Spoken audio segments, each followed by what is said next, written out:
Hello everybody and welcome back, and in this tutorial we will cover some of the basic terms that you need to know in order to understand better the things that we will cover in the web penetration testing section. So let me just open here LeafPad and enlarge it a little bit. So first thing I want you to know is basically some of the most basic terms, which is for example HTTP. Now, we already covered what it is in the basic networking terms and basic ethical hacking terms, but here we need to cover it a little bit more in details. So, HTTP is a hypertext transfer protocol. It is basically used on all of your website pages. As you can see, if we open up any page, you will either have an HTTP or HTTPS right here. And as we already said before, the difference between these two is that HTTPS uses SSL or TLS encryption in order to protect your files from anyone trying to interfere with your internet connection. So basically, if this was an HTTP website without the S, anyone that is putting himself in the middle between me and this website can basically read all of my information. For example, if there was a login page right here, as we can see login right here, and if I type here my username and password, he could get them in plain text. While as with the SSL and TLS encryption, all my data would be encrypted and he wouldn't be able to get anything out of it. So that is another thing that you can check every time you log in somewhere. For example, your Facebook page, your Instagram page, any page basically today shouldn't be HTTP.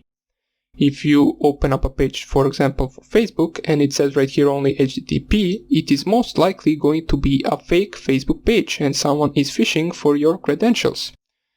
So that is an important thing to know. Also, the next thing I want to tell you about is the HTTP headers. Now, HTTP headers, we will cover them in great detail later on with our Burp Suite tool, but for now on, there are basically two things you need to know, which is what is an HTTP request and what is an HTTP response.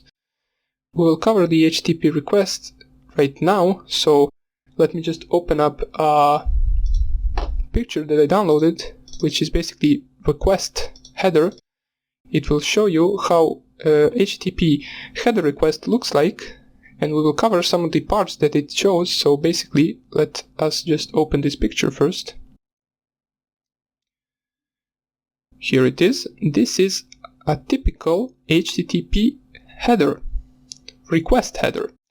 So let me just enlarge this a little bit so you can see it better.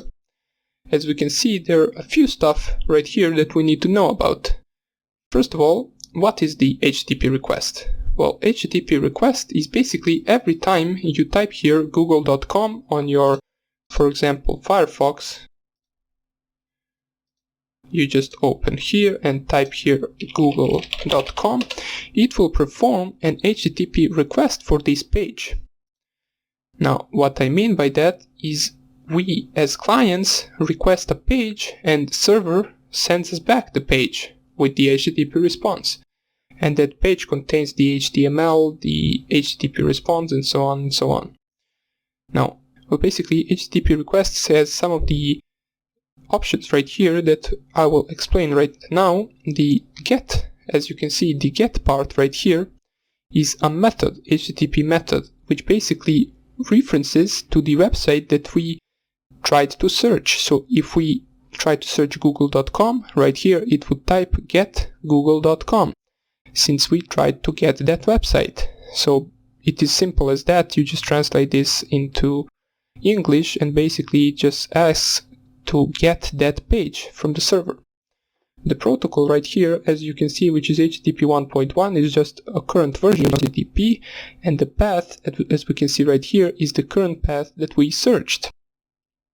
So for example, as you can see right here, the path would be /projects/OWASP-BVA. That would be the path if we searched this page. The host would be the server that we search for. So the host will be the name of the website that we typed in our search bar. So in our case right here, sourceforge.net would be the host. The user agent is basically, this is what server uses to identify every client. So we, with the HTTP request, we send to server also some of our own information. For example, what kind of web browser we are using, which in this case is Mozilla 5.0, what is our operating system, in this case it is Windows, and so on and so on. So basically user agent is ourselves with our web browser. Here we can see accept, text and HTML. Basically here we specify as a request what do we accept from the server in return, and we basically accept the HTML page, which is most likely what we are going to get. So let me just show you.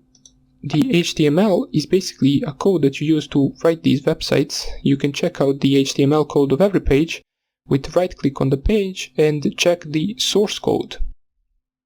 Once it opens this up, this is basically an HTML code, which starts with head, body and so on. It has a bunch of things, it's not really that hard to learn, and it is the essentials of every website you visit. So it's good to know that as well. So let us get back to our HTTP request. The accept language, as we can see right here, is basically the language, as it says, English US, accept encoding, gzip, deflate, so we do accept encoding. There are certain attacks that we can use in order to remove this encoding and basically get the file in plain text. Accept charset, which is UTF-8, so keep alive 300, connection keep alive. There are a bunch of these options that we do not really care about, but the one that we do care about is the cookie. Now, what is a cookie? Cookie is basically a temporary value that is used to keep our information about the current session that we are having. So without cookies, the server would after every request forget who we are and wouldn't know what we searched for example before, or what our username and password was, or basically it wouldn't know who were we in the previous request. The cookie is stored on the server, and it basically has all the information about our current session. Now we can see the PHP session ID, and this is basically the cookie itself. It is a random number. It is also one of the main points of the attacks, as we can see if we were, for example, to change this cookie value to something else, we would be logging into a different session, which could be potentially dangerous. Now, there is another option right here in the HTTP request headers that isn't listed right here, and it is the authorization. Now, with this parameter, HTTP enables the identity check of client. So for example, if I log into my router, let me just 192.168.1.1, this little window that will pop up right here, it should pop up any second, here it is basically authorization. So this is how my router checks the identity of me. If I know the username and password, I can log in. If I don't know the username and password, I can't log in. So those are some of the basics of the HTTP request headers. There is also some of the other things you should keep an eye on, which is session tracking with cookies. It is an important one, as I said.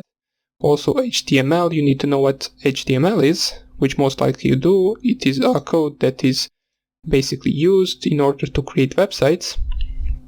As we can see right here, this is HTML code. And that is about it for the HTTP headers, request headers. Now I will also discuss the HTTP response headers, which are similar, but basically HTTP response is, as it says, a response from the server to us. So the HTTP request is what we send to the server, and HTTP response is what server sends back to us. So we will discuss that in the next tutorial, and I hope I see you there.